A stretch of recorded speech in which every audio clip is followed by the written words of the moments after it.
байна уу? Засгийн газрын мэдээ сонины онцлог нийтлэлийн томыг хүргэж байна. Монголын 3 жудаач Арабын нэгдсэн Эмират улсын нэрээр барилдахаар болж байна. Цагаан сарын дараа хамгийн дөрвөлтэй мэдээлэл байлаа.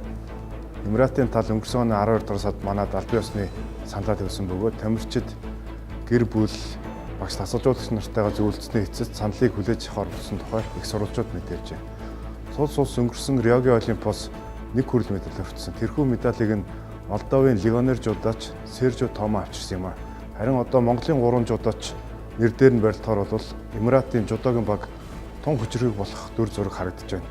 Тэд Монгол улсын ерөнхийлөгч Батулгатай уулзаж зөвшөөрөл авсны дагуу Эмиратын нэр дээрээс барилдахаар болсон байна.